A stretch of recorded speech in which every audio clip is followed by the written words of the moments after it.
Hello friends, welcome to Vidya math YouTube channel. Myself Udit Kumar Singh. इस topic में बात करेंगे हम लोग बीएससी पार्ट 1 के बहुत ही इंपॉर्टेंट टॉपिक वेक्टर एनालिसिस के ऊपर। वेक्टर एनालिसिस में सिलेबस में जो सब चीज़ पढ़ना है आप लोगों को, उसमें सबसे पहले आता है स्केलर ट्रिपल प्रोडक्ट, फिर वेक्टर ट्रिपल प्रोडक्ट, फिर cross product of 4 vectors, dot product of 4 vectors. तो आज सबसे पहले topic scalar product of scalar triple product के ऊपर चर्चा करेंगे। तो स्केलर ट्रिपल प्रोडक्ट होता क्या है? यहां पे मेनली वेक्टर ए, वेक्टर बी और वेक्टर सी, इसको स्केलर ट्रिपल प्रोडक्ट के रूप में ऐसे लिखा जाता है। जिस चीज को लिखा जा सकता है vector a dot vector b cross c, या इसी चीज को लिखा जा सकता है vector a cross vector b dot c. यानी कि क्रॉस के स्थान पे एक बार डॉट ले लिए हैं, डॉट के स्थान पर एक बार क्रॉस ले लिए हैं। यानी नोट करके लिखा जा सकता है cross and dot, cross and dot can be interchanged, can be cross और डॉट के स्थान को आपस में इंटरचेंज किया जा सकता है।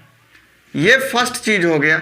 सेकंड जो जानना है, अगर वेक्टर ए, बी और सी का क्रॉस प्रोडक्ट निकालें, यानी स्केलर ट्रिपल प्रोडक्ट निकालें, और वेक्टर बी, सी, ए का भी स्केलर ट्रिपल प्रोडक्ट निकालें, वेक्टर सी, ए, बी का भी स्केलर ट्रिपल प्रोडक्ट निकालें, तो ये आपस में क्या होंगे? समान होंगे। ये भी याद रखना बहुत ही इंपॉर्टेंट है कि अगर A B C, B C ए और सी ए बी का निकाला जाए तो ये आपस में क्या होगा? समान होगा। लेकिन अगर दो आपस में सेम हो जाए, दो आपस में सेम हो जाए इसमें, जैसे कि थर्ड कंडीशन में लेते हैं, अगर वेक्टर ए बी ए दिया गया हो, इसका अगर स्केलर ट्रिपल प्रोडक्ट निकालेंगे तो क्या हो जाएगा? इसका स्केलर ट्रिपल प्रोडक्ट 0 के इक्वल हो जाएगा, क्योंकि यहाँ भी ए है और यहाँ भी ए है।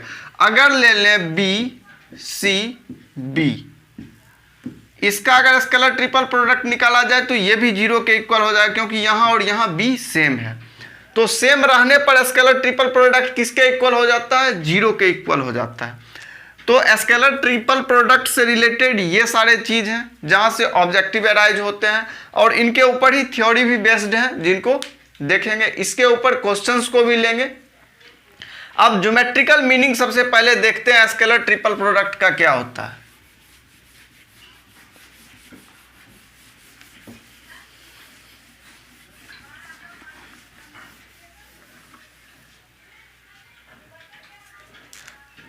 ज्योमेट्रिकल मीनिंग देखते हैं।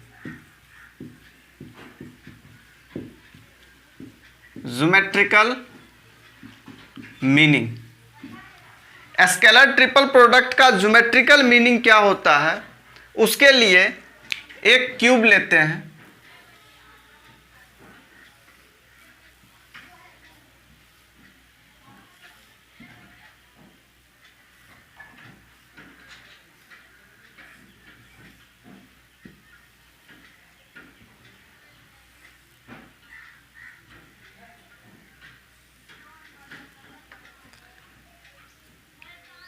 ये एक क्यूब ले लिए हैं।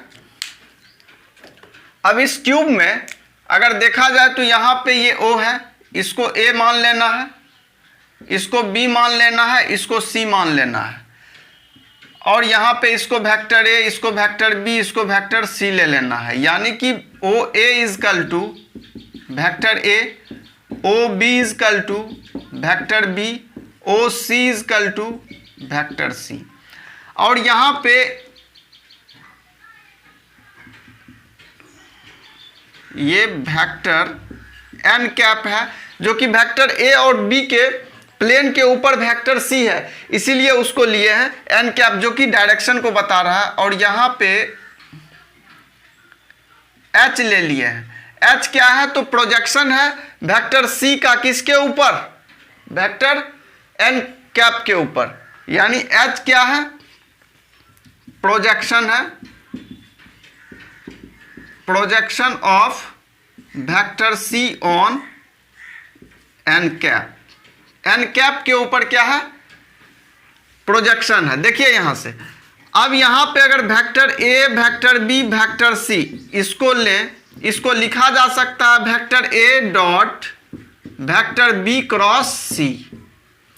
नेक्स्ट स्टेप में vector a cross vector B और डॉट सी लिखा जा सकता है, क्योंकि cross and dot can be interchanged. So यहां पे ऐसे लिखा जा सकता है। अब इसी चीज को, क्रॉस को क्या लिखा जा सकता है? ए क्रॉस बी को modulus of vector a modulus of vector b sine theta n cap. ये चीज क्लास 12th में आप लोग सीखे हुए हैं। यहां से वेक्टर सी इसको भी डॉट के रूप में लिख दिए। अब यहां से अगर देखा जाए तो वेक्टर ए बी और साइन थीटा यहां से लेके यहां तक क्या कहलाता है? Area of parallelogram. ये जो बना हुआ पैरेललोग्राम है, इसी चीज का एरिया कहला गया। ठीक है। अब यहां से एन डॉट सी है, तो यहां से जो प्रोजेक्शन ऑफ एच है, यहां पे अब इस चीज का उपयोग करना है।